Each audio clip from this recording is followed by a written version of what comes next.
All right, we are live. Hello, welcome everyone. We are back for You're Not Broke, Just Blocked. I'm Allegra Jackson, the Marketing Medulla, and I'm here with the wonderful Emma Lyons, the money block coach. Well, Emma, what is your title? Oh no, I've lost you. Are you there? I think I Yeah, lost I'm you there here. for a second. Can you hear me? Um, yes, I am here. Yep. I think it was Okay, just so my connection. My connection just went there. I I'll might have see I'll if have any. Emma. Emma, I'm going to have you introduce yourself in a moment, but I just wanted to start off just by welcoming everyone into the live. If you are here, drop a hi. Let us know you are here. Let us know you're listening. We love to get to know more about our audience. And we've been talking in a series about money blocks, things that hold you back from really being accomplished in your business, in your life. We've had great conversations here on Facebook, LinkedIn, and YouTube. Also, we bring it to the Instagram space as well. So you have a prequel of what we talk about every single week. But we're going to talk about today, as you see on the screen, removing fear of failure / success, low self-esteem, and overwhelm. These are three compartments that I know that are really impacting our entrepreneurs, especially as women entrepreneurs in this holiday season. So gearing up for 2024, we really want to give you some comfort in knowing that you can remove these blocks, but you do have to know how to do them and you have to know what you're experiencing. So we're going to kind of touch on that today. Emma is here to support you on that side of removing those blocks. I'm here to support you on the side of building after that. So Emma, I want you to introduce yourself and then we'll get into the conversation. Well, hi everyone. Great to be here. Love being here every week and having this amazing chat with Allegra. So my name is Emma Lyons, and I am Money Block Alchemist. So what I do is I work with particularly female entrepreneurs, and I help them with their inner blocks the roadblocks that they have to success that aren't about strategy, that are about fears that maybe they haven't acknowledged. So, and I call them money blocks, but it's really so much bigger than that. And I help them break through these things really easily. So within the space of 20 minutes or so, I can help people release specific if they have a specific block. So I just gonna frame their conversation with this, because I know that when you're in that place and feeling blocked, it can feel like a life sentence. And if there's one thing that you get from this conversation, it's not a life sentence. It's just tapping you on the shoulder, letting you know that you've got some beliefs that are out of alignment with where you want to go. So you change those and then you change your trajectory moving forward. So really excited to be here, and get involved in the conversation, ask your questions, because we're here to support you, like Allegra said. Yes, absolutely. We're gonna get it started because I see Tamisha is in the house. Hey, Tamisha. Hey, Tanisha. Anyone, right? Like anyone in our one community, pull up on us because we do want to hear from y'all. We also want to make sure you share this. So share it to people who you know needs to hear this conversation. So I wanted to start with this today because Emma and I have been talking about a lot of different things, but this season, this is towards the end of the year, and a lot of us are really looking at where we're taking our business and how we're increasing our sales in this time of the year. I've had some entrepreneurs come to me and they go, I've had so many bad experiences where I never make money through the holidays because I feel like people don't have it. Like, people have money, okay? And then there's also the other side of it, as sometimes we're really burnt out by the time of this year. So we just kind of don't have it in us to really make this sound like we need to.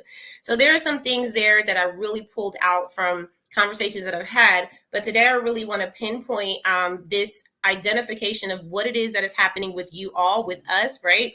Fear of failure, fear of success. That is a huge component to really being able to be consistent and competitive in the market.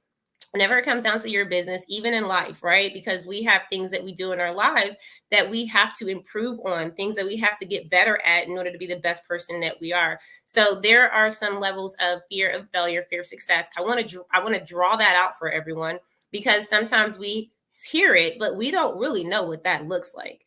And that can look like a lot of different things. Low self-esteem, something that I told Emma before we started this live, is that we can start out as very highly motivated individuals, truly inspired by our craft and our business. But then along the way, we may run into some challenges that actually decreases that self-esteem. Some of that is mostly sales, right? When no one's buying from you and you feel as though maybe my value is not where I thought it was. Well, we're going to clarify some of those things today, because your value is always where it needs to be as long as you believe in it. And as long as you find the right people that also are in alignment with that belief. And that's something that I heard Emma say as far as alignment. Gotta be in alignment, right? So we're gonna talk about that. We're also talking about overwhelm, because at the end of the year, I told you, people get burnt out. I've talked to so many entrepreneurs, especially women entrepreneurs, that are like very overwhelmed. And it was because they put themselves out there, right? How many times do we say, post on your social media, do the email blast, boom, boom, boom, right? But we're actually doing the work so much so, and to such a high capacity, that we're busy but not getting anything done. So by the end of the year, we're so overwhelmed that we end up feeling burned out. So we want to talk about some of those things. Emma, I just want to start with the fear of failure and the fear of success. Something you talked to me about before we started, and you said, Allegra, there is a fear of failure and there's a fear of success, but you can be experiencing both at the same time. Can you paint that picture for us? Yeah, and I know this because I've had it. You know, that's why I'm talking from personal experience as well as from working with people who have these challenges. But yeah, well, you couldn't be afraid of success. I mean, let's start with failure because that's the obvious one, right? So we all have this fear about putting ourselves out there and it not working and looking bad. What are other people going to think, and being shamed and all of that. So that one is really obvious. But the fear of success that we can have at the same time is about being visible. Who am I? That's the imposter syndrome. That's like, who am I to be that big? You know, oh, because we're afraid of shining too brightly and what our friends and family, for example, are going to think. And we have a tendency to keep ourselves small, to keep ourselves in the communities that we're comforted in. This is the comfort zone that we classically talk about. So your comfort zone is where you are now. It's the amount of success you have now, the amount of uh, love you have in your life, the amount of money that you're making, all of that, that's your comfort zone. And if you want to break out of that comfort zone, you've got to work through these fears around being seen, being visible, and about succeeding, about allowing success and receiving that into your life. We talk about receiving a lot here. And that's what it is to win, to succeed. And so many of us, we're not used to succeeding. Maybe we're in the habit of failing constantly. I know I was. And we keep kind of repeating that cycle again and again and wondering why it keeps happening to us. But we have this fear about getting to the next level. And this happens to people who are really successful already. This happens to people who are at six figures trying to get to seven. It's the ceiling, the income ceiling that we've talked about here on this call before. That's a fear of success as well. So this isn't just for people who are just starting out. This fear of success affects people at all levels of business, even people who are doing really, really well. So I want to kind of highlight that, because you made a really good point that this is not just because, you're new in business. And sometimes we can get very deterred thinking that it's just us. And it's not, it's all of us. We all experience these fears, right? One thing I learned when early on, when I had I don't know if it was in school or when I got, started working, right? But someone was wise enough to lay out what fear actually meant. Okay.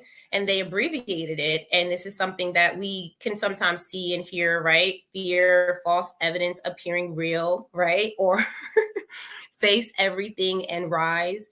And I love that, because what it does is it allows you to switch your thinking in what failure actually is, right? Or what fear actually is. I'm sorry, what fear actually is. Because if it's false evidence appearing real, then what it is actually you believing in something that is blocking you, but you have the power to remove it, because it's really not real.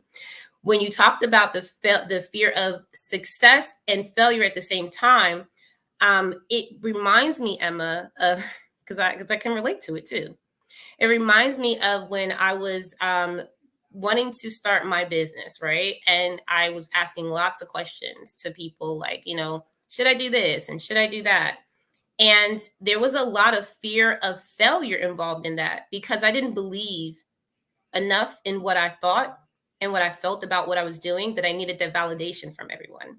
So I would literally ask people for advice all the time. I would hold back from taking that leap of faith and trying something out, right? Because I would literally sit there and say, well, what if I fail? Then people are going to laugh. They're going to say, oh, you keep trying new things and it never works out, right? So all those things would come into my mind. And then the fear of success was also very prevalent at the same time, because while I was building and learning how to be confident in what I could do without validation from other people, like I didn't have to ask anyone what they felt about it. I just needed to just do it because I believed in it already, right? But I also have fear of success because no one in my family was a full-time entrepreneur.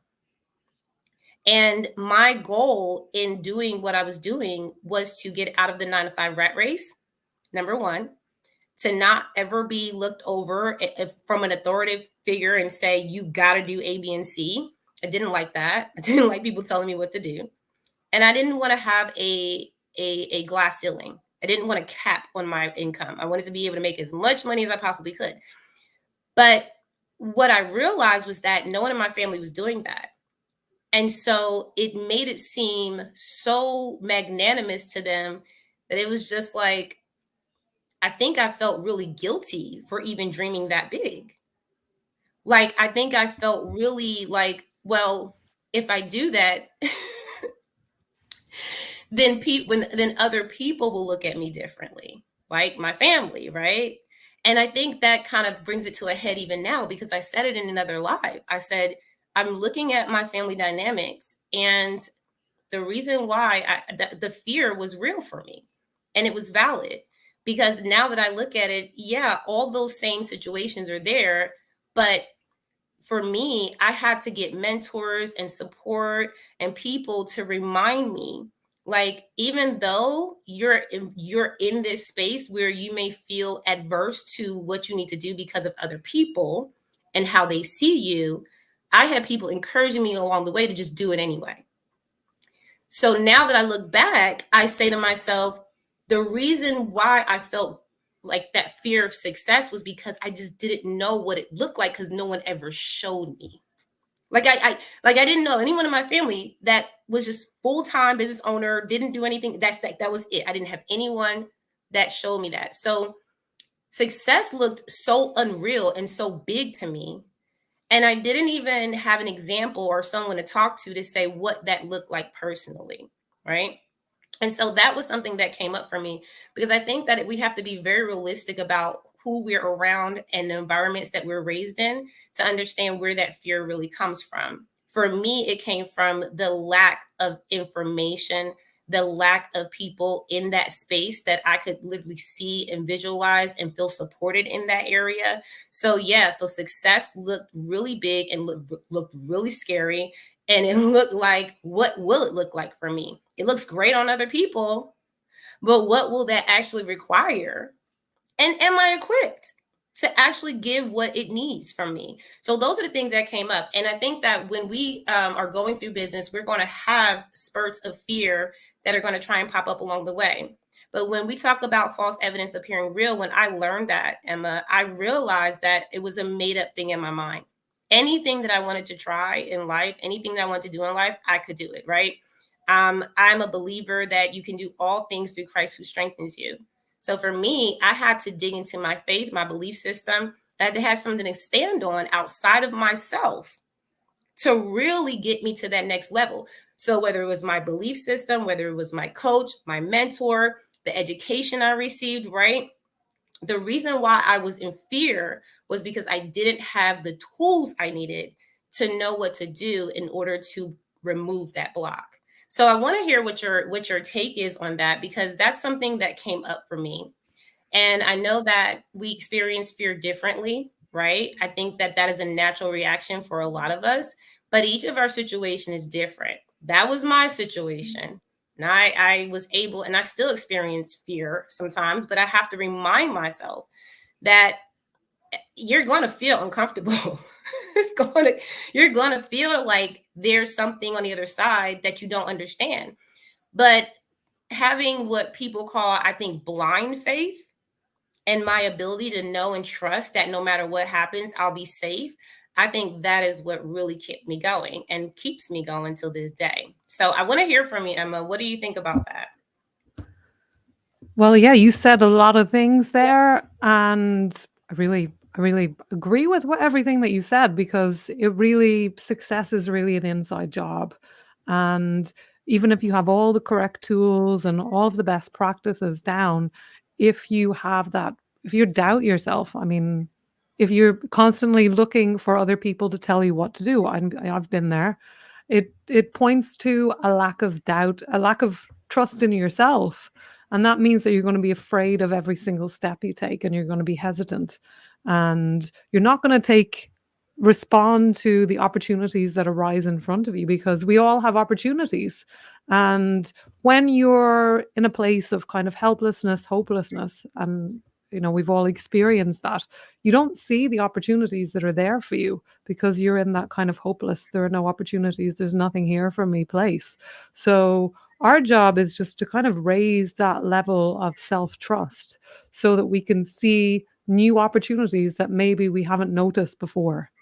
And that can make it a bit more real and tangible, because you don't have to change what's outside. That's really hard. That's pretty much impossible, to be honest, Allegra. You can't change other people and how they're thinking and feeling, but you can change your circumstances by changing how you think and feel about yourself and what you think is possible, because that really determines how successful you get to be.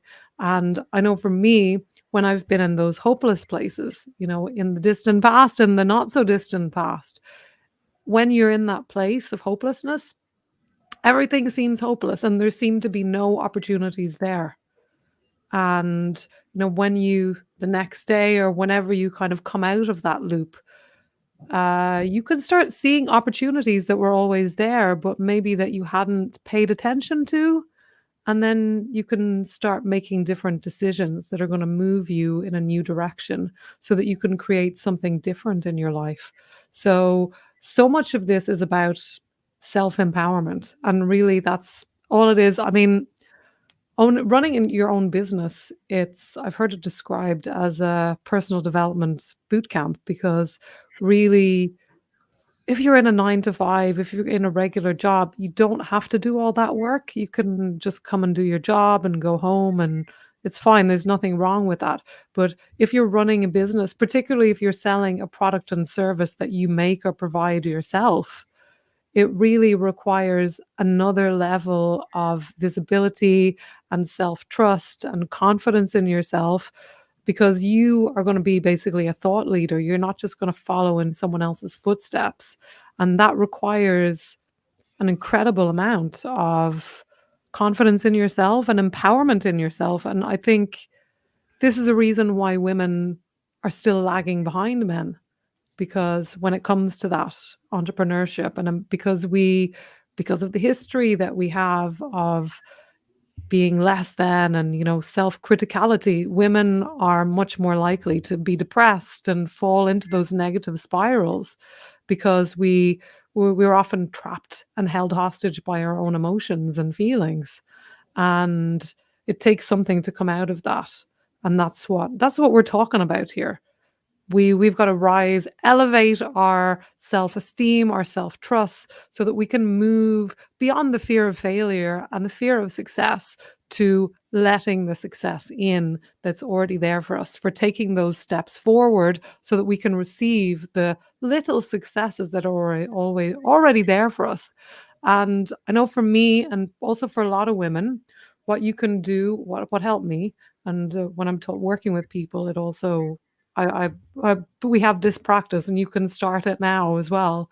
Just start writing at the end of your day the little successes that you've had, the little successes. Even if it's something like, if things are really bad, you got out of bed today, or you made a phone call, or you did that live, or you reached out and spoke to a coach or your therapist. That's a win. That's something to celebrate. And I think as women, we're not very good at that. And that's something that if we work at incrementally, we can change. And also receiving compliments, that's a big thing. So If someone compliments you or if you compliment yourself, don't just shake it off and say, oh, this old thing, or, receive that compliment and say thank you. And don't feel like you have to give a compliment back. This isn't a transaction. We are very transactional. A lot of what people think is love is actually just some kind of horse trading. It's transactional. And we've got to change that story for the way we treat ourselves. It's called unconditional love. That means you've got to love yourself no matter what, even if you're not where you want to be, even if you're not as successful as you want to be, you've got to love yourself anyway. And that can be really hard. When I know you're holding over your head. I've done this many times. This idea of where you're supposed to be, and then the reality of where you are, and we use that as a way to beat ourselves up. And for most people that doesn't help. I know for me it didn't help at all. For some people, putting yourself down, the stick works, but I think for a lot of people that can just beat us down even more and make it harder for us to move forward and receive success into our lives. This is so big. While you were speaking, I was writing some things down. We talked about this in one of our other lives too, about celebrating the small wins. And you are Mm, absolutely right. When I say that I didn't learn how to really celebrate my small wins, until later on in life. I think I was like in my 30s. And I was just, realizing that I was a people pleaser. So, even to the point of receiving a compliment, if somebody gave me a compliment, I was like, thank you. You look good too. Right. Even if it wasn't true. Like it's just you just feel obligated to want to give someone something. And most of the time I realize that it's even beyond us. Like we'll give to others before we give to ourselves, right? So that's why I think receiving is so important to your point. Like when I think about receiving a compliment, receive a compliment and to not give one back means that you're accepting, like you're really receiving, right? You're because otherwise if I give a compliment back, I'm kind of like, yeah, but let me give that back over to you, right? Like that's a block. That's anyway, I'm laughing because I used to do that. And I think, and I think it's naturally embedded because as women, we talked about this. We actually celebrated this Women History Month when we were talking about some of the things after your live, Emma, Emma, that you did. I think it was over a year ago. But but I logged in, I saw you and TC talking, and you were talking about the money jars. And I started doing some more research about women. And I said, oh my God, it wasn't until the 80s that we started really handling things like money, getting the good corporate jobs, having our own accounts, being able to go home on maternity leave and actually get paid for it. Like we didn't really get these things until like, these last 20 years or so, 20, 30 years or so, 40 maybe. I'm getting old, y'all.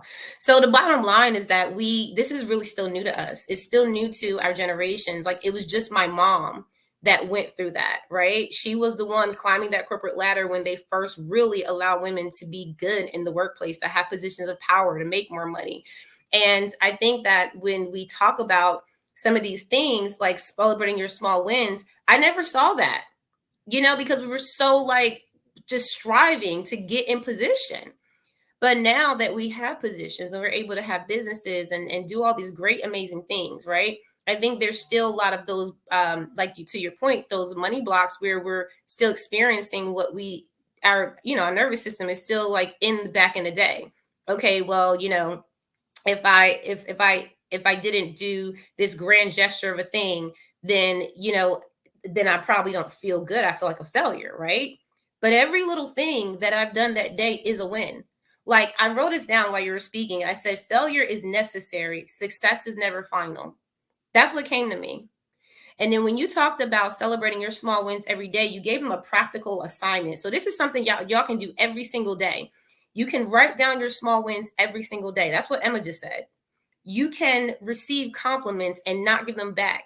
Open yourself up to receiving, right? That unconditional love. And I think it's really important because when no one is supporting you, like there's a lot of us in business where we start out alone because people don't understand what we're building, right? They're just like, okay, you got this great idea. And they really are following us to see where we take it. Like no one is obligated to support you. No one is obligated to pay you for your services or your products. No one. So when we start to build these businesses, and even in your careers, right? Like when you start out a career, a lot of times we're building on these building blocks in our own lives of what we desire and what we want. But until we can believe enough in that so that we can show it to the world and say, this is what I built. And for those individuals who want to be a part of that, can be a part of that without you having to feel validated, I think that's where we start to win. Because if your success is never final, then you're always like celebrating, right? You're not like, oh, there's this ultimate place to get to. You're celebrating because every day you wake up, I think that's success. I woke up today. I made it. Okay. There's also other ways where you can celebrate success, like Emma's talking about. And I think this really brings me down to when we start to identify that we are such huge beings of a thing. Like I was talking to someone and they were saying how they supported their entire family as a woman, right? And I said, that's a common story. Like you're not alone. Most women that I've come across that are entrepreneurs are taking care of their entire family, including their parents. Okay. That is just a thing. And when you have a business or if you have a career and you don't necessarily feel supported in that, it can take a toll on you. I think that's where a lot of that burnout and overwhelm comes into place, right? I didn't cover low self-esteem yet, and I want to go to that. But I think when it comes down to really being able to take your time and enjoy those moments of I'm doing what I'm supposed to do, I feel good about it, I'm internally motivated, right? I think that working on those areas, like you said, Emma, validates us for us. We don't need anyone else to tell us that we're doing a good job. We don't need anyone else to say, hey, I support you. Because when we get in this space of honoring ourselves, I love the unconditional love part because I think that I hear a lot of, oh, well, I get a lot of tough love. I don't know what that is. Tough love, like, okay, whatever that looks like, sounds toxic. Because for me, if I feel that, I mean, love is love. Like it's just it's being able to be patient, long suffering, kind, right? All these amazing things that love includes. So if you are patient with yourself because you love yourself, then you're not beating yourself up because you failed today. Failure is necessary. Success is never final. So the failure, when we say we have a fear of it, that is definitely not real because you have to fail in order to succeed. You have to do something and learn from it in order to say, oh, you know what? I want to do it better next time. If I didn't make the mistakes in my first business like I did, I would never be in the businesses that I have today. I would never be able to help my clients the way that I do. It was because of the things that I failed at that allowed me to get to the point where I understood what that looked like. And then I'm able to help other people where they are. And I think sometimes when we have that fear of failure / success, it's just a natural reaction because we just talked about some things that have limited us as women. We talked about our emotions and how they take over us rather than being more logical, like how I know a lot of men are in the workplace in their business. They're very logical, and it's just the way we are. But women, I feel like we are so big, y'all, that we can take on an emotional and a logical side. We can actually incorporate that into our process. So whenever we do something like try something new, right? We don't have to be all the way emotional about it. And that's where I feel like that fear starts to take over because then we get in our feelings. We start to get overwhelmed because of it. We start to doubt ourselves, right? That self-doubt comes in. And then I think that low self-esteem is really that next part because now we're already beating ourselves up because we're already challenged, right? We're afraid of doing something. And it was something that we felt like, would get us to the next level, right? So that fear stopped us from doing that thing. And if you don't actually try something new, if you don't continue to do it anyway, eventually I believe that it will crush your self-esteem.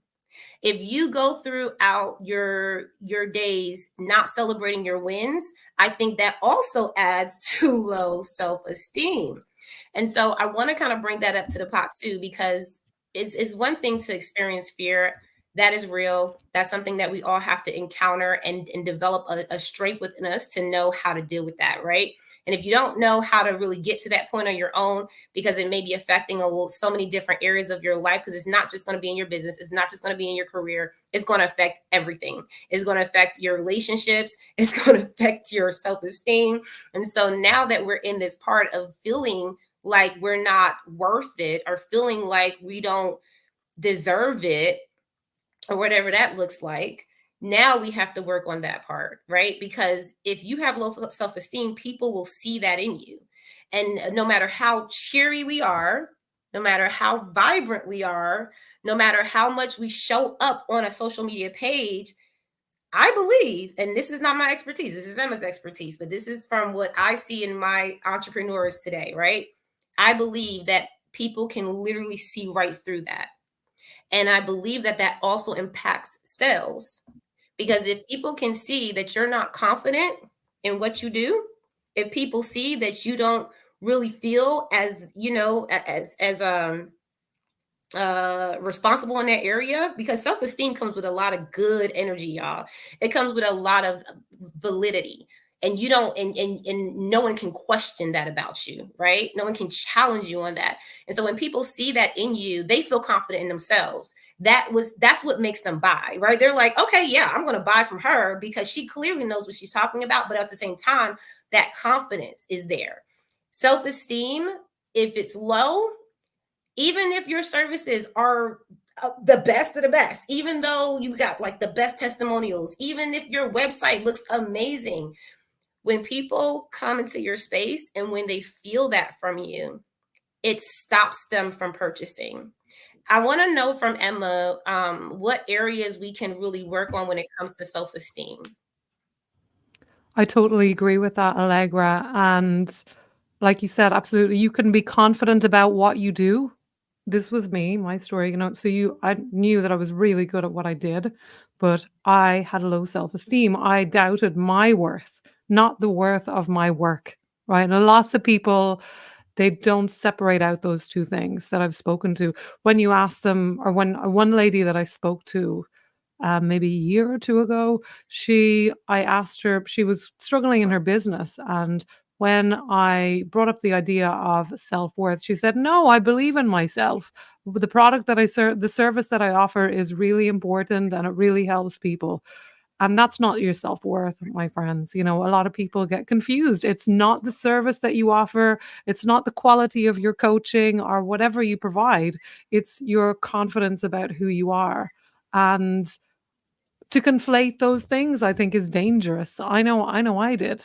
And I see lots of people conflating those two things as well. So you've got to work on your it's that on we're back to that unconditional word again. You've got to love yourself unconditionally. You've got to not make it about, I love myself when I get that success, when I make that $10,000, when I get to six figures, when I get to seven figures. That's all conditional. And we've all played that game. And I know it didn't work for me at all.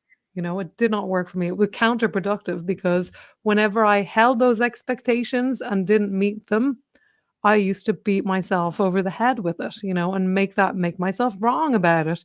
And what does that do to your self-esteem? It makes it go down. And then when you show up and you're talking to your clients or you're showing up on social media or whatever it is, you're promoting your business. It's it's like Allegra said, it's not what you do. It's not the promotion that you do it's about the energy that you bring to it. And your confidence, your self-esteem, it sub-communicates. People might not know why they're not saying no or why they want to think about it, but it does come back to that low self-esteem. You're doubting yourself. And we talked about this in another live, Allegra. You can have two people that are following the exact same sales script, saying the exact same words coming out. One will be really successful with their sales, and one person will maybe not sell anything. And the reason why is this self-esteem piece. It's not about the words that you say, and people get very caught up on this. I've seen this also with pitches and things, and I've actually seen this myself with when I tried to put it into practice and experiment. When I've done pitches and followed the perfect formula and had the marketing strategist look over it and I've just read it out. Nothing. Nobody says anything. But when I come to it and I'm feeling really enthusiastic and really passionate and I just speak from the heart and I'm totally present to it, that's when I get a ton of people reaching out to me and wanting to connect. So it's not about what you do, it's the energy that you bring to it. And that's why doing this inner work is so, so important. And it's the foundation for everything. It's the foundation for your success, not only in business, but also in your relationships, in your whole life. So this is a big deal. This is about you valuing yourself enough to give yourself that care and attention, and investing in yourself every day, even with just that, that's an investment in yourself. You're putting money into your account, your credits of self-worth. And I did this today. I took a shower, I went for a walk, I did that, the little things. It can be something like I brushed my teeth today. Every little thing, I needed to do that because I had such low self-esteem that, and I was discounting all of the good things that I was doing. So it was work for me to raise my self-esteem. And you know what? I'm still doing it because my self-worth is still a work in progress. I'm not fully evolved yet. I'm still working on increasing my self-esteem. And it's something that we all need to take in hand if we're serious about being successful and showing up as our true authentic self, because I believe that's when we get the sales, when things just happen. You find yourself in the right place, you're talking to the exact right person at the right time, things just happen, the synchronicities happen. You don't have to make them happen, you don't have to force it to work, you don't have to force success. For me, that didn't work at all. When I was trying to force success, guess what? Nothing would happen. I'd be pushing and pushing and doing this and doing that and throwing everything at the problem. But really, I was coming to it from a place of low self-esteem and unworthiness. And also, I'm going to use that word again, desperation. So even if I showed up on the call or on the live stream or whatever, saying the exact right things, if I was coming with that flat energy, or people can sense it. And it's not, even if you can have the right intonations and everything, people will be ambiguous about it. People will be, oh, maybe I'll get back to you. They won't be inclined to act because you're coming to it with that ambiguous energy about your own worth. And people might not know that they're picking up on it, but they do, and we all do. And that's why it's your obligation, if you're serious about success, to take this stuff seriously, because you can't be really successful without it. And I really mean that. You can get a level of success. There are people who make money without doing this work, really, but they're often really unfulfilled in other ways of life. So if you want to be fulfilled and feel good, which is the reason why we want to make money, we want to feel good and fulfilled and like we're doing something. We do everything so that we can feel better. But we can just choose to feel better now, and then things can kind of shift. And I know that's easier said than done, and that's why it's so important. It's much easier to mentor someone else to that place than to mentor yourself, Oh yeah. because especially as women, we are so critical of ourselves and we're so judgmental of ourselves. And I would invite you, I know for me, I wasn't bullied as a child, but I definitely bullied myself, definitely. 100%. I said things to myself that no person ever said to me on the outside. Mm, So I created this bully inside myself, became my own persecutor and my own victim. And I know that's the spiral that a lot of women have to arise out of if you really want to be successful and show up authentically as you. wow. That's oh, Emma, you brought up so much. Drop a heart if you have experienced any of this. Okay. This is a really important conversation because I've experienced a lot of that, Emma. That self worth versus value is a conversation I had a few years back because I didn't even know there was a difference. I didn't even know that I was really incorporating my self-worth with the value I was providing in my business. And those are two different things. No one can ever buy your worth, right? They can't afford it. But your value and what you offer and certain products and services, yeah, they can probably afford that because you can package that in different ways. And I think that for me, I had to get out of this space and this mindset of, people are buying me. They're not buying you. They're buying the things that you produce. Now, as far as our self-esteem, it, like when you were talking, I was like, we don't even show up sometimes because of low self-esteem. Like you mentioned, when people can see it, because I wanted to make sure that we understand that it's not about the marketing activity, right? Marketing and sales go together. So I always love creating marketing strategies and pricing strategies, but them sales strategies, that locks it in, because now you understand how to finalize the thing and not just keep talking about how great the product is, right? And all these great features. We call it a FAB technique: features, advantages, and benefits. After you get past that FAB technique and you get to the sell, this is where the self-confidence comes into play. This is where you start to really embrace the fact that you have so much to offer that the only thing you really can do is package in certain portions what people need from you. And I think that when we get into a place of actually acknowledging, yeah, we all struggle with in the beginning. Like if you don't have sales experience, you're going to struggle with it. That's the truth. Because we get taught everything else but how to run businesses in school. So when you get out into the business world and someone is asking you for a trade of a service, but you've never done a sell before, this is what happens in the call. And this is why I train on sales calls. We actually do role plays in my program. And we'll get on the call, we'll get on a phone and we'll go back and forth, or we'll do it on the Zoom call. And then we'll also do it with other businesses, right? Practice makes it better. And it is so interesting because once you really understand how to have a sales conversation, which really is what it is, it takes all of the limiting beliefs out the way. It takes all of that extra stress and pressure off of you because you're no longer trying to sell your worth. You're just seeing what this person needs and how you can offer them a part of what you have created. Now, when you were also talking about, we're talking about low self-esteem. So let's talk about what really contributes to that.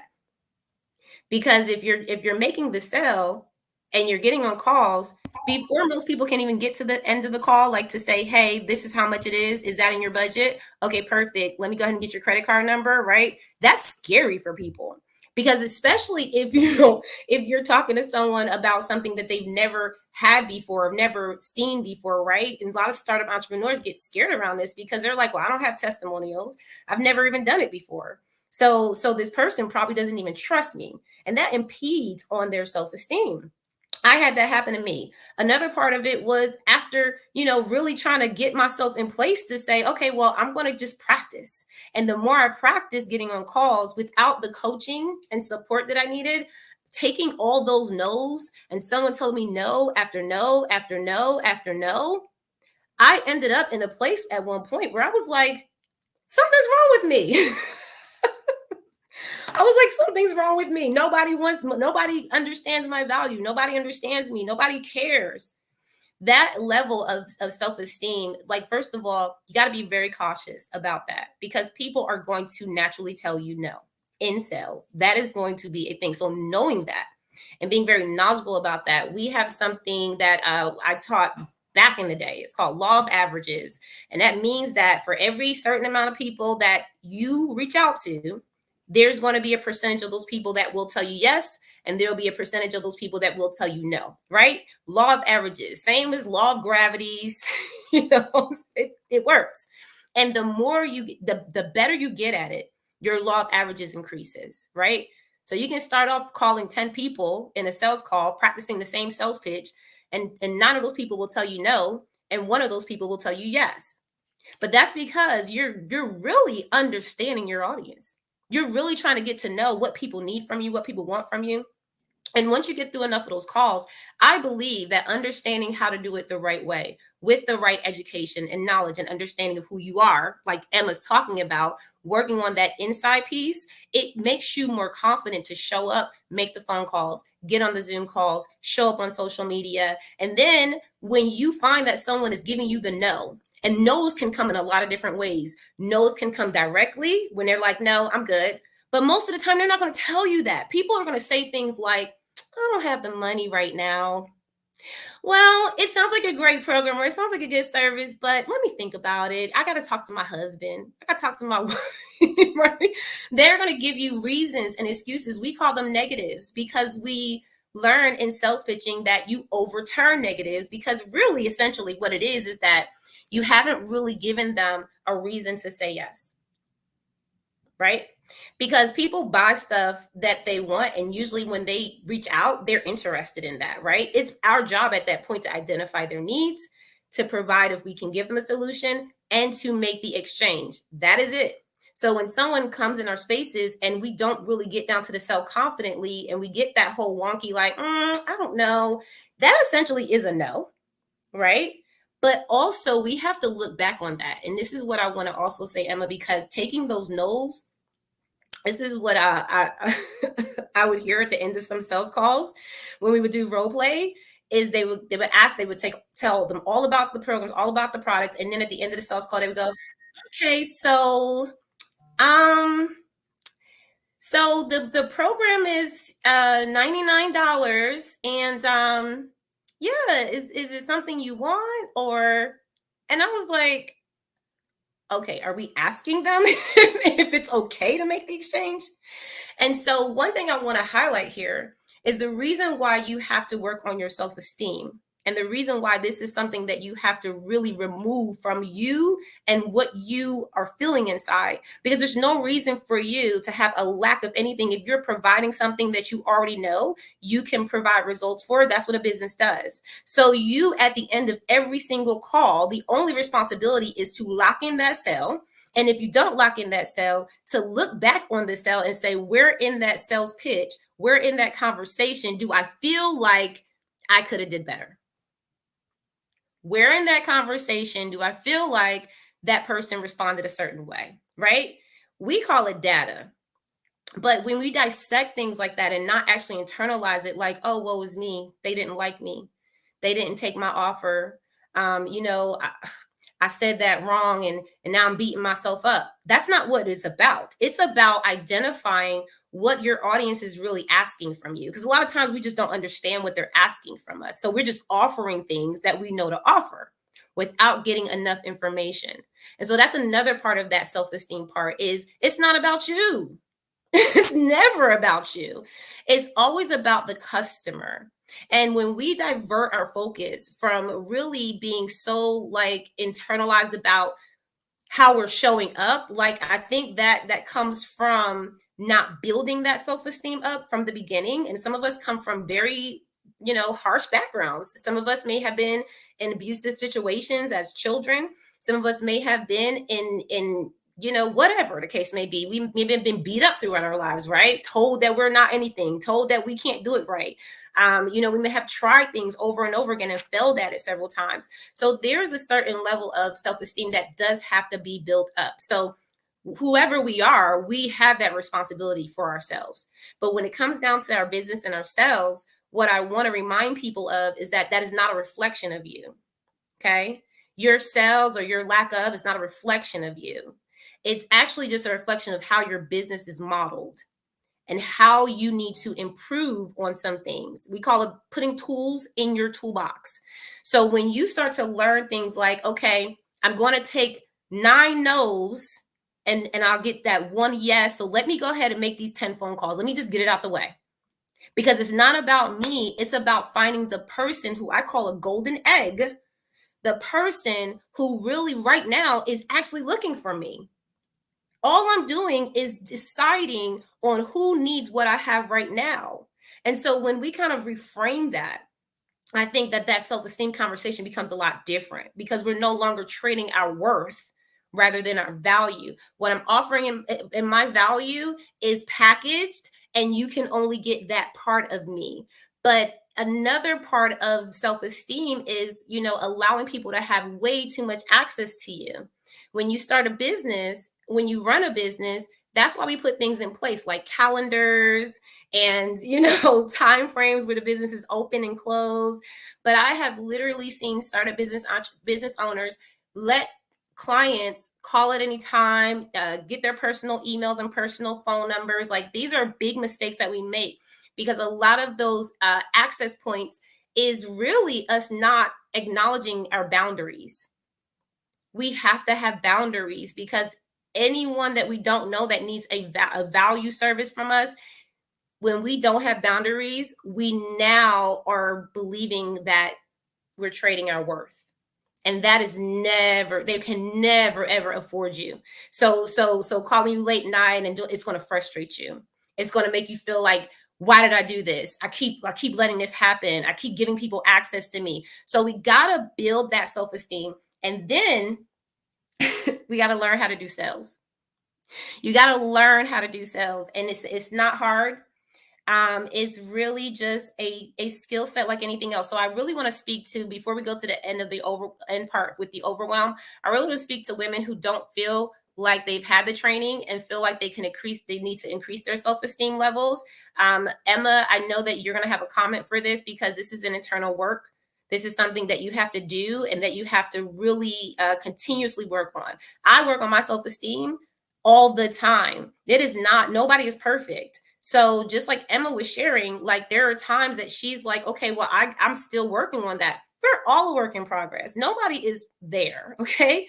So there are times where I may have, like right now, I'm going to the next level of my business. So I'm having bigger phone calls with larger companies, with brands that I've never heard of before. And that's scary stuff, especially if you've never done it or you don't have someone coaching you on it, right? I do have a mentor, but if they've never done that, then I'm like, okay, now this is really new, right? And we talked about that. We talked about that being part of your fear of failure, fear of success. But I really want to acknowledge that what it has taught me, though, is that now I'm going to a new level. There's going to be new fears. Now I'm going to a new level. There's probably going to be a whole bunch of different no's that I've never experienced before. There's probably going to be a whole bunch of situations that I get into that I'm going to feel challenged. And the one thing that I want to encourage everyone to do is, no matter what you go through, no matter what you grow through, it is not there to stop you. It is not there to what we call like paralyze you. And a lot of us get paralyzed because as women, we're emotional. So we're like, oh my God, they told me no. Ugh, I feel horrible now, right? Like, no, we have to keep moving. We have to keep going, keep asking people like what it is that we need to do, what it is that we need to put in our toolbox. And so I just want to make sure that we understand that part of this self-esteem before we move over to the overwhelm, because that's the last part. And this is what I believe a lot of us are experiencing right now. But Emma, I'll give the mic back over to you before we go to the last topic. Yeah, I love what you just said. I wrote it down here. Allegra, it's not there to paralyze you. And I know I've been there. I've been paralyzed by my own fears when things didn't go the way I wanted to. And I had this expectation, more than once actually. I had this expectation that something had to happen. And when it didn't happen, I felt paralyzed because I was like, why is it not happening? And I was trying to control. And really, what I was looking for there, I was looking for proof on the outside about my own worth because I didn't believe in it. And I think that's a huge that's something that a lot of people experience as well unknowingly. We're looking for that validation from the outside to prove that we're enough. And when we find it says when we get the opposite result, it reinforces our negative self-worth, our self-esteem. So it's a trap, and then we get into paralysis and, because we're not acting anymore, the self-esteem goes down. And I just want to say one more final thing. There is a distinction between self-worth and self-esteem. So self-esteem is something that you can build by doing hard things. And, from doing difficult things and going through the challenge and coming out. That's why it feels good. That's why it feels good when you do this hard workout and you get through it, you do it. You feel a boost to your self-esteem. So self-esteem is something that you need to work on all the time. Self-worth is just knowing your value because you exist. I exist, therefore I'm valuable. And people are challenged in both, but particularly the self-worth piece. People don't believe in their own value at a deep level, and then, we're trying to sell ourselves to someone else. We're like, and we're coming to this place that from this place that I'm not enough. There's something wrong with me, some kind of deficiency inside me. And I know I believe that for a long time. There's something inherently wrong with me.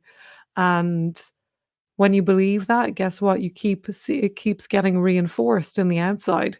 You keep seeing, being abandoned or being rejected, or you keep experiencing that or seeing that from the outside, and it reinforces this negative self-worth piece. So we want to break out of that. And that requires that requires really doing the inner work, the stuff that's not necessarily on the surface, because what's seen on the surface are the results. And lots of people, when they work on this stuff, they work on the results level, and that's why they don't see long-term results, because it's like you're cutting the weeds rather than pulling them out from the root. And the root is those negative beliefs and fears that we're carrying inside ourselves. And 99 times out of 100, it does come back to this fear that I'm not good enough. There's something wrong with me. And that goes across the board. When I'm working with people who have challenges in the relationship, challenges in the work, whatever it is, so often it comes down to this core wound that there's something wrong with me, that I'm somehow deficient, that I'm somehow not enough. And that's a real Western. I mean, I know that in Eastern philosophy, the Tibetans, they that's kind of an alien concept to them. But I think in Western culture, that's something that we tend to carry. We tend to carry this fear that there's something wrong with me, that we're not enough. And what that does then is to put the brakes on any attempts that we make to move forward. It's like you're trying to move forward. The analogy that I talk about a lot is, you're trying to drive a car and move forward, and you've got the parking brake on, and you're wondering why it's not working, and you're wearing the car out. Obviously you can move if you push really hard, but you can move, but you're not going to move quickly. You're not going to be efficient, and you're also going to burn yourself out. And I think that really is the root cause of burnout. People not acting in alignment, and not acting from a fully centered place where we're all moving in the one direction. We've got, I want to go this way, I want to be successful, but there's another part of you that's like, holy shit, we don't want to go that way. It's not safe. I'm not good enough. There's something wrong with me. If I go that way, everyone will see that there's something wrong with me, and I'll be exposed. That's a huge part of imposter syndrome as well. So it's so important to address these things. If we're serious about success, and we really want to do it from a place of ease rather than from a place of struggle. This is like deep. This is really deep. So there are some things that I believe that we just don't recognize. When you said the difference between self-esteem and self-worth, what came to me, Emma, was the fact that in order to really build on our self-worth, we have to start with practicing things that increase our self-esteem. Because if you acknowledge that I am valuable because I am here, that is big confidence. Like that's bold confidence, right? I think we have someone that said very true. I love the quote, I am worthy because I exist. I love that, Emma. And that's, I think that's really where we all need to be, in a space where, and I think that that's something that over time, that's why low self-esteem just kind of pings away at us, because we live different experiences through our life, and those experiences add to our pot of what we feel is making us worthy, right? And it's like, if someone is constantly telling you you're not nothing, you're not this, you're not that, your self-esteem is going to drop, and your self-worth, you're just not going to feel good about yourself. And I love that when you bring that to this conversation, that means that we have the power to change that. That means that we actually can reverse some of that and be empowered, because when you have that big confidence, nothing can stop the sale, right? It's just a matter of time in that way. And the reason why I focus so much on sales is because, we're in the holiday season, we're at the end of the year, fiscal year is about to end for a lot of businesses, and of course we're looking at how do we increase our sales volume to hit our goals, right? How do we get to the end of the year when we're, not just, okay, well, I made enough this year. We are really pushing to hit those goals. And it's nice to have that holiday money and those end of year sales that people have going on. So I wanted to highlight that, because when you were talking about pulling out the weeds and not cutting the root of it all, that right there, because I think that that's really where it comes from. Sometimes we don't know the root. And when you were speaking, I'm thinking, okay, how many of us are really kind of surface layering this thing? Like, okay, these are the things that I'm experiencing, but the root cause of it is really what needs to be addressed.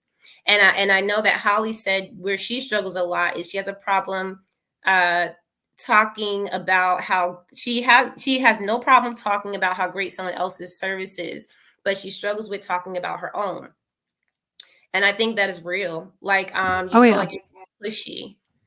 I want you Yeah. to comment on that before we go to the last subject line, because I think I agree that that can definitely feel weird if you're not for two sides. If, for what Emma's saying, if you don't really have that confidence built up yet, and a lot of that confidence comes from, obviously knowing yourself and internally understanding your value, opposed to your opposed to your worth. They can't buy your worth, but also being able to be skilled, because when you're skilled at something like sales or promotions and things like that, that actually allows you to understand that you're not being pushy. Like sales is the old car salesman tactic. That's something I think that people have been very sabotaged by. Like, okay, well, I don't want to do sales because it feels like, I'm asking for stuff and I'm begging people for stuff. It's not that. You have to make a sale in order for your business to run. You have to be the one making sales. There are businesses that have an entire sales team of people. Every single day, all they do all day long is make sales calls. Being in your business as the one person, this is why you have to duplicate yourself quickly in business, right? This is why I teach this, because you have to have a structured business where you're not always the only one working in it. That's when the overwhelm comes in. That's when you start to feel like, okay, I keep making these sales calls, and now, I'm burned out. Now I'm overwhelmed because I don't know what to do next. The results are not there. And so here's what I want to say about that. Okay. Because I have a couple of clients that really outsourced some sales teams because they really didn't want to deal with that. Right. They had the same situation Holly was talking about. I feel pushy. I don't know sales. I'm not good. I'm not good at it. So what's a solution? Get a sales team.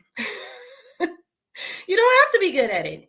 You run an entire business that you have ownership over, and you can barter and trade. You can pay people for their services if they're good at it. So sometimes we don't even think about that. One of my first business, and just to give you an example before Emma comments on that, because I think that Holly has a good point about feeling like you're being pushy.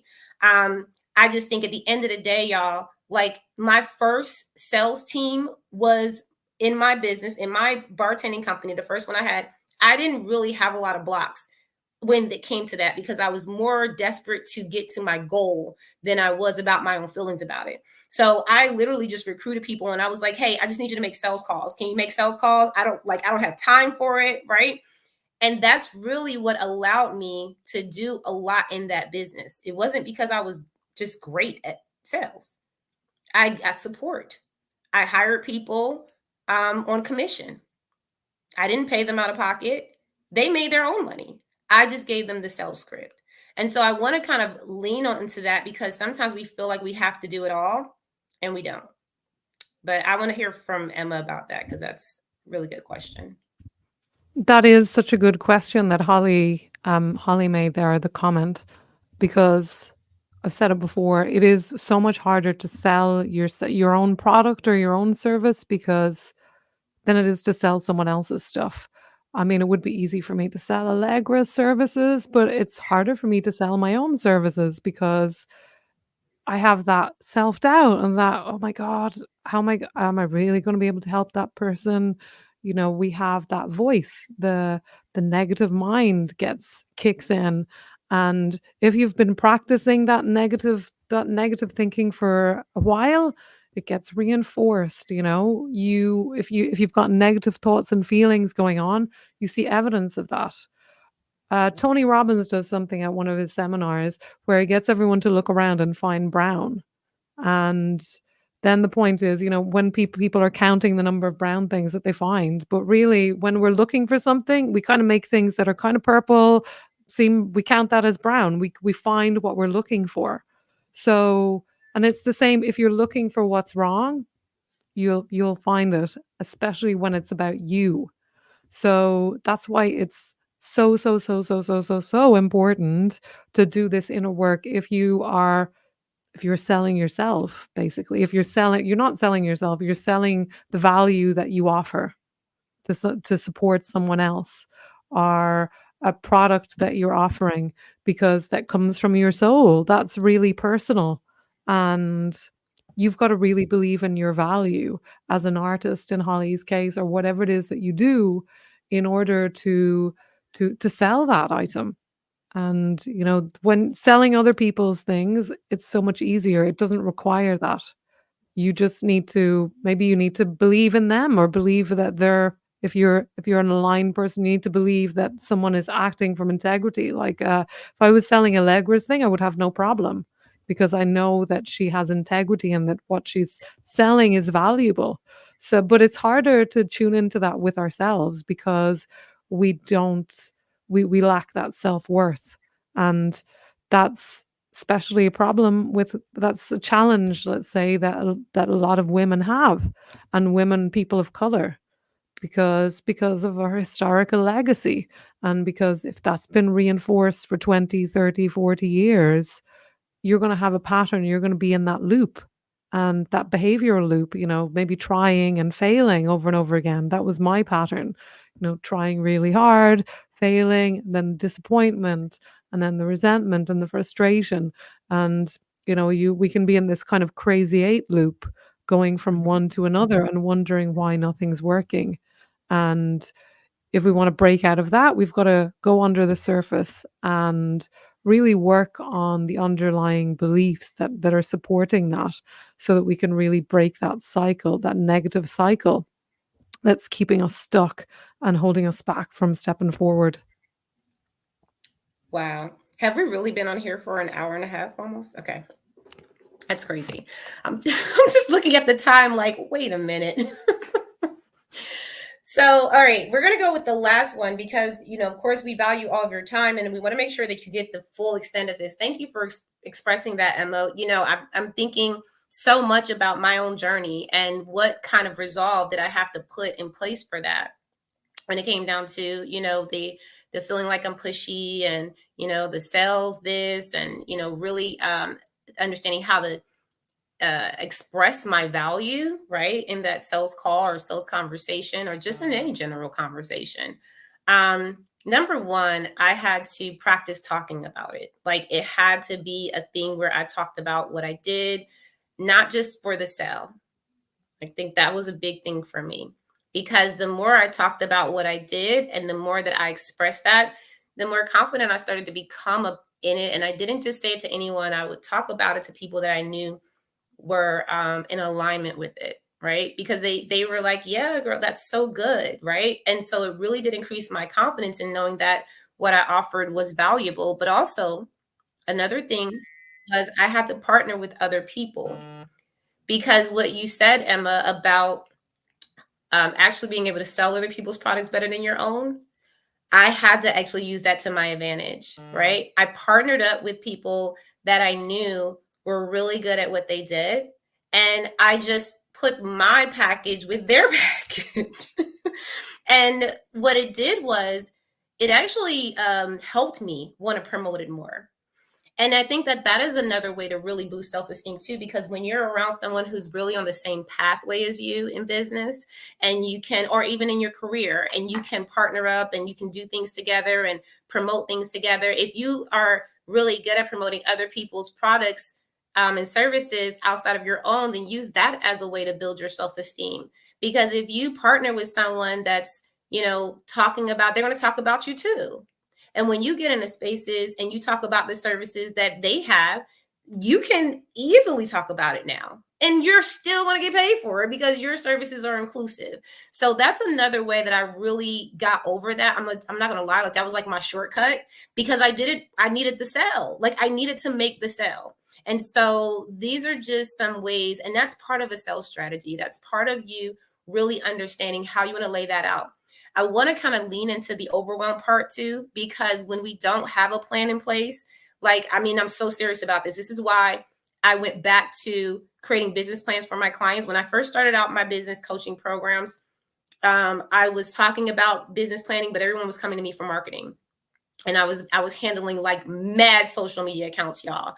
I had like big time celebrity accounts, and I was working through someone who had all those connections. And then I realized that I wasn't actually helping them in their business, because what it was bringing money through, but it was more like creator influencer stuff, right? So overall, it didn't really meet the bottom line of my mission in my business, because I wanted to create sustainable businesses for people. So I had to go back to what really mattered, and that was the planning.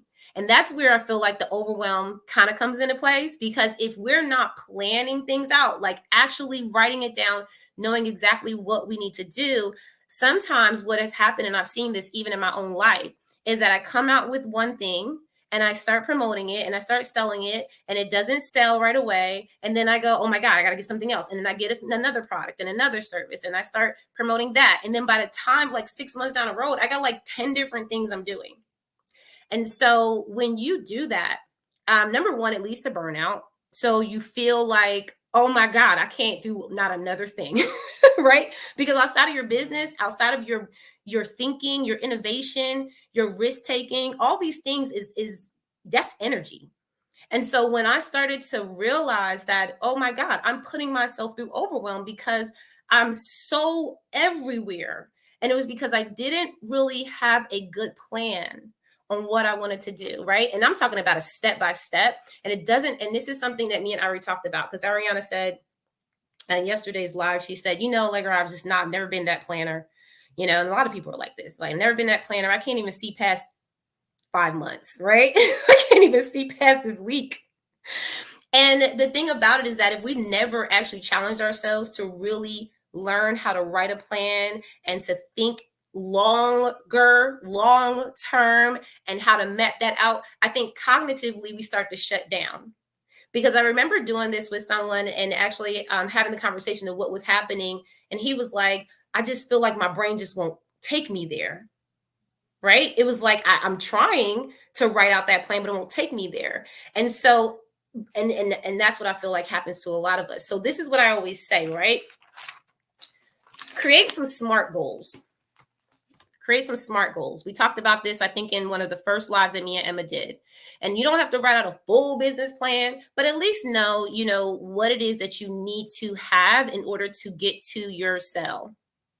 If you can at least write that down to say, hey, I need to make sure that I have my offer in place, right? So you got to have an offer to make a sale. Even if it's just one offer, you got to have an offer to make a sale, okay?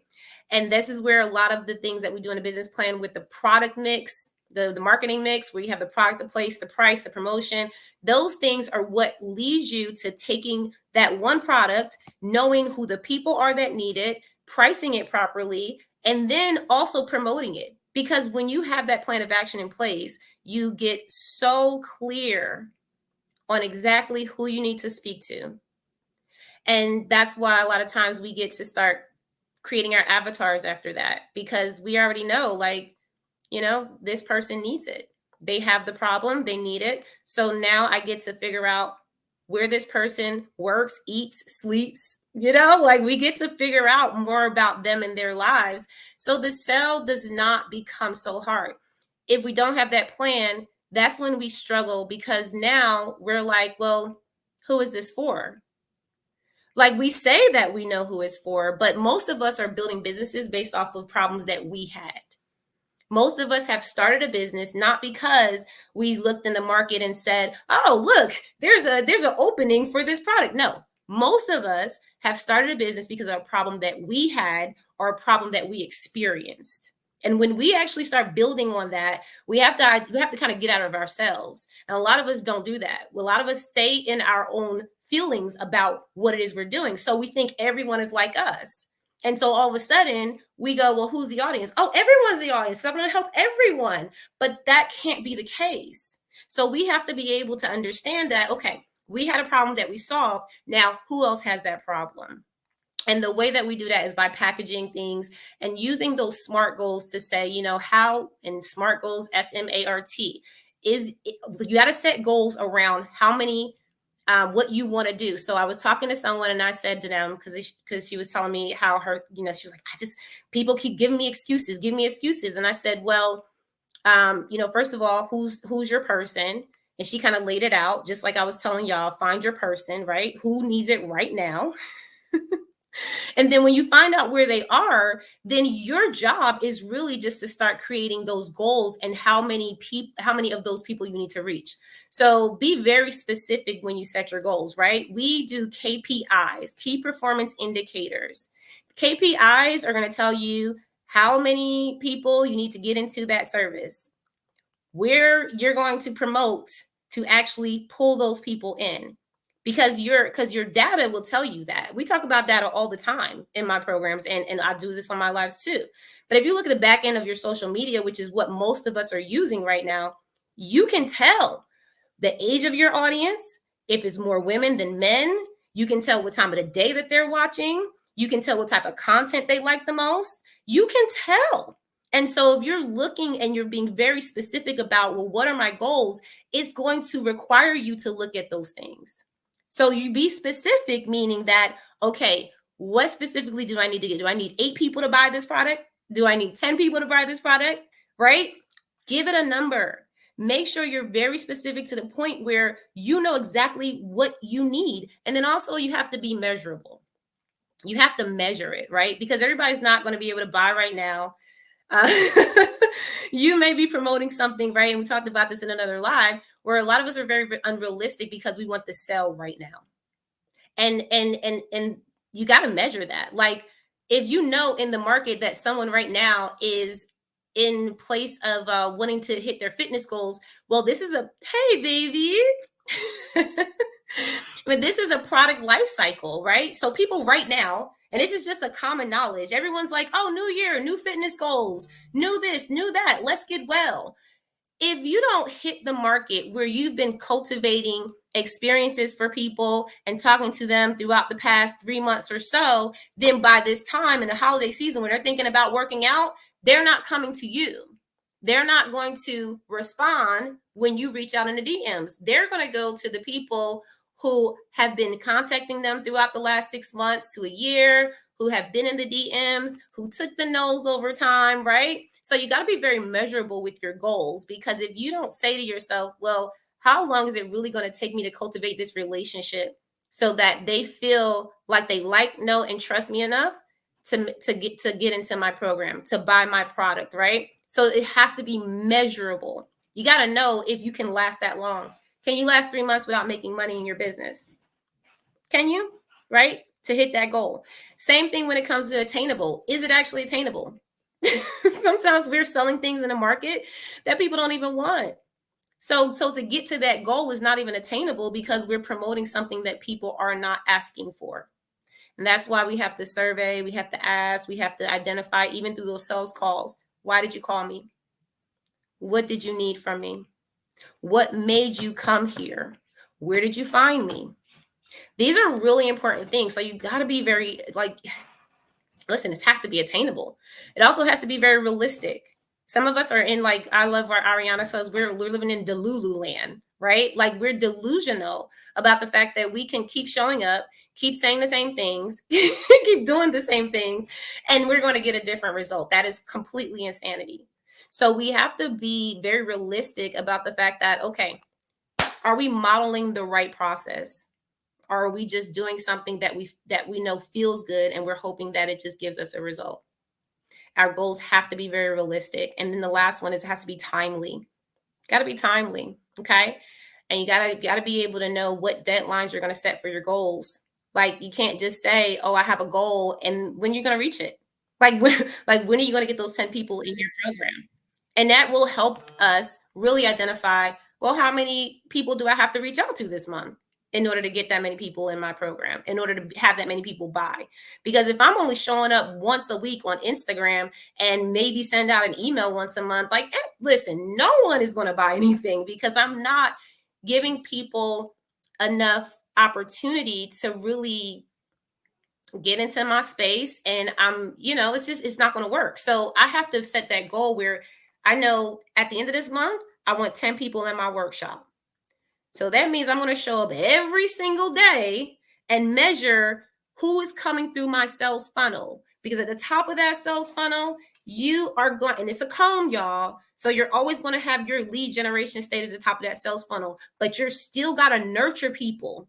So when we show up one day and we go, hey, buy this program, but we never reach back out, we don't follow up, we don't, say, hey, in the DM, and did you check out the link that I sent you? Whatever your process is, your sales process is, you have to run them down to the cell. And that may take longer for some than others. But the bottom line is that you have a KPI that is timely enough, a goal, sorry, y'all, that is timely enough to say at the end of this month, I need this many people. So if you're not getting results on one platform and they're not actually like responding, then you need to find out where your customers are responding. And that's going to help you get better with time. Okay. But I just wanted to kind of stop there because, Emma, this is really important for people to understand when it comes down to overwhelm. And I was actually talking about it earlier. I think that if we start to realize that business is so much beyond us, and being able to look at not always doing it ourselves, and this is where I really want us to kind of focus on, because we have to work on ourselves already. Like we already have enough to do with ourselves, right? We got to increase our self-esteem. We got to reverse a lot of that negative thinking, right? We got to practice sales. We got so much stuff to do. So while we're doing that, I want you all to think about this. What areas can you get support in your business that you can replace yourself in? And this can start at the beginning of your business. It does not have to be you being in business for 3 to 5 years in order for you to get someone to replace yourself. Like I said, I had a whole sales team when I started my first business. I had people come on contract.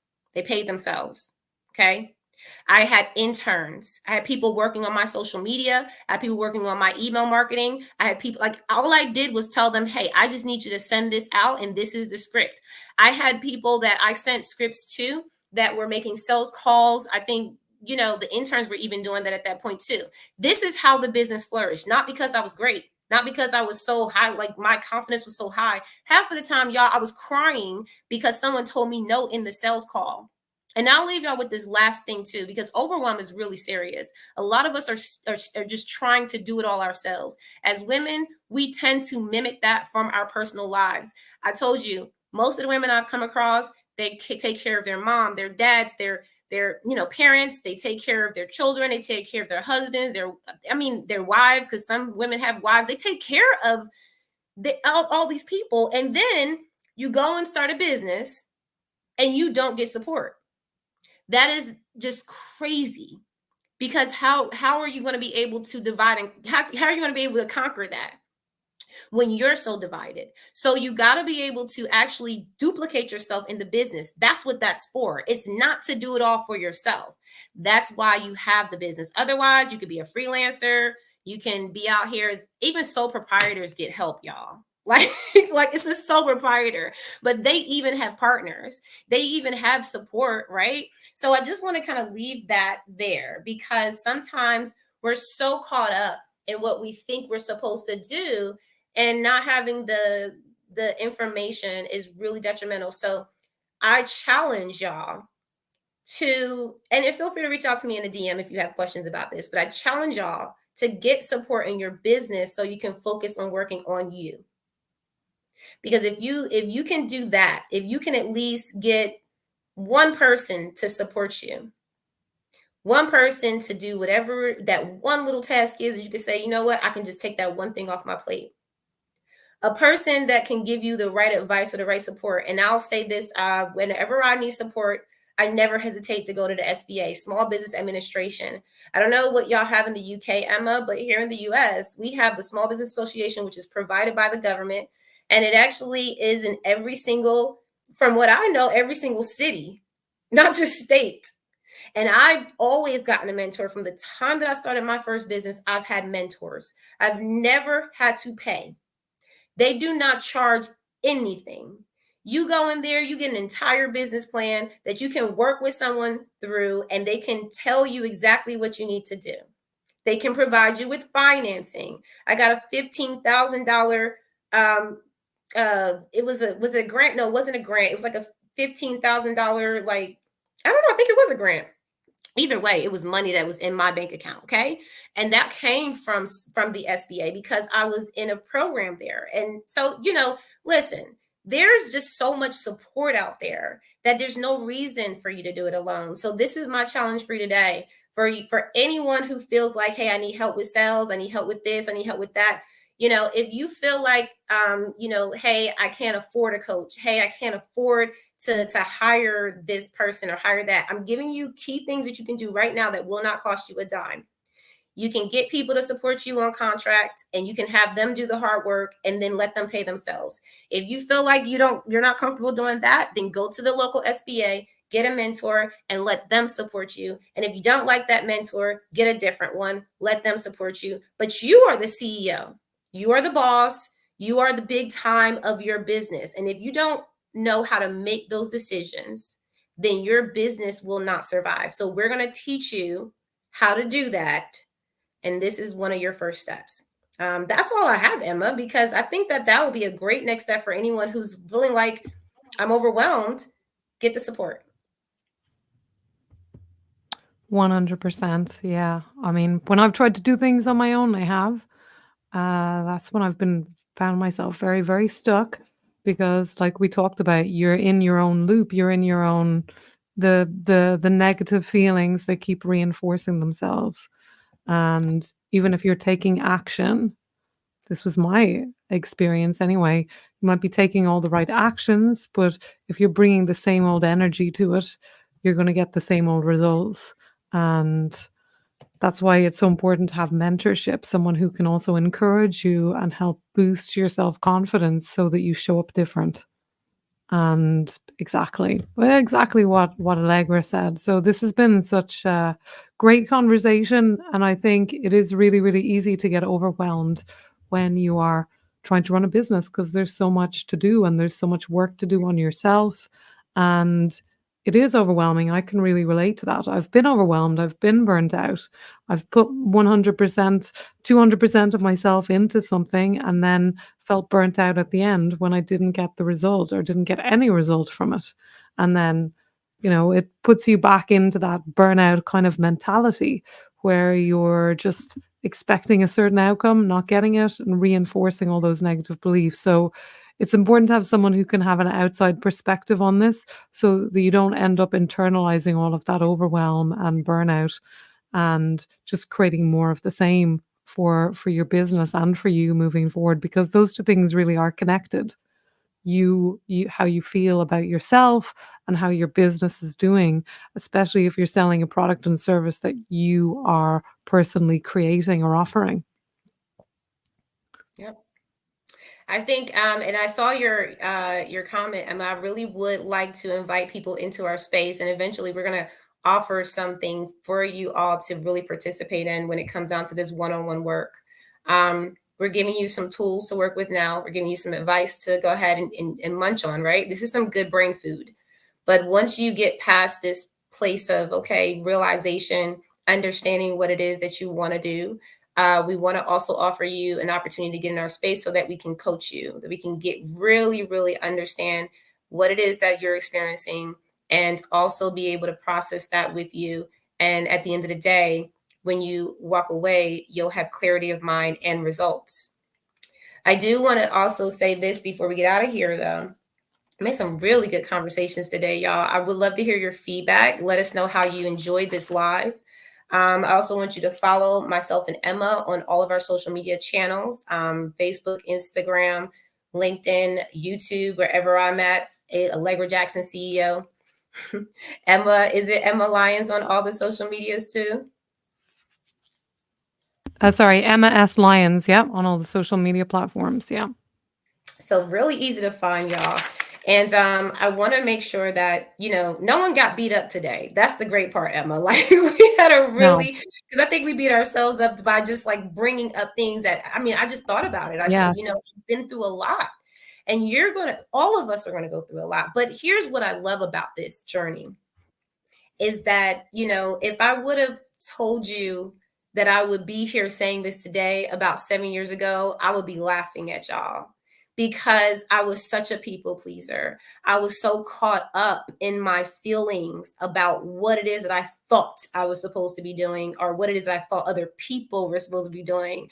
I was blaming other people for my lack of success, y'all. I will share that story with y'all another time, but I literally blame people for my lack of success. And I know that happens a lot. So we're going to be sharing that. Maybe I'll save it for the workshop, Emma. I don't know. Just see what it is. But let's get out of here. Emma, do you have an offer that you would like to give to anyone who needs to be in your space now? Yeah, absolutely. I do have a special offer for the holiday, and this is one session basically where I'm going to help you break through whatever your main block is around taking that next step. I'm going to help you work through that so that you'll be able to take that different action. So this is an amazing offer. I don't normally do these one-off things because normally it's so important to have that consistency. So this is just a special offer I have for you guys for the holidays, and this is just 297. I've had people honestly who come with usually and often within the space of say 20 minutes they've had a huge breakthrough and are ready to take different actions and have a totally different outlook on their lives and on the actions that they've been taking. So I would encourage you, if you've related to what we've been sharing here, and if you feel blocked internally, start with this. This is going to give you a real flavor of how quick and easy it can be to shift these things. So that's only 297 for the holidays. So book that call. I'm going to post it in LinkedIn and also over on the Facebook page once we finish this conversation. So reach out to me, let's have a conversation, and make 2024 your best year yet. Where you're not putting the handbrake on and trying to move forward and have that pull and push and pull where you're just aligned and moving forward. I love that. All right, y'all, you know what to do. Get in Emma's space, because before you get to the business side, you want to really remove all those blocks. And I truly believe that there's so much success for you all out there. There's so many breakthroughs that I've seen in this past month alone. Okay. So it's never too late. The holiday season is here. A lot of people are really stressing about sales. And I just want to make sure that you all have an opportunity to really understand that I am doing about 3. I think I only have 3 left. So I was doing 5 complimentary sessions with individuals before the end of the year. I am fully full in my programs. So I just want to make sure that we have an opportunity for you all to have access to, just really identifying where you struggle in sales. Marketing and sales, like I said, for me, go hand in hand, because what's the point of marketing it if you can't actually make the sale? So I just want to make sure that we actually give you an opportunity for that. What I want you to do is I want you to DM me the word sales strategy, or the phrase sales strategy, and DM that on any of the social media platforms. And then I will get back to you with the link so that you can get into that. The first 3 people, because I only have 3 slots left, I will go ahead and honor it. But yeah, that is a limited time offer before the end of the year. And then next year, we're going to start with some really amazing things, y'all. I have some stuff that will be partnering up with amazing individuals. I'm going to talk to Emma about partnerships as well.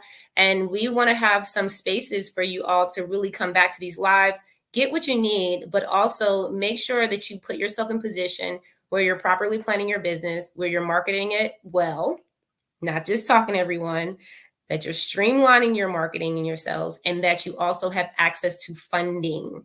And that funding part, that's encompassed with a lot of different things. I gave y'all some resources today to start with, so I look forward to hearing back from y'all about those. Thank you, Emma, as for always. Thank you so much for being here. We will see y'all next week. Y'all have an amazing time, and go You rewatch. guys. Y'all watch the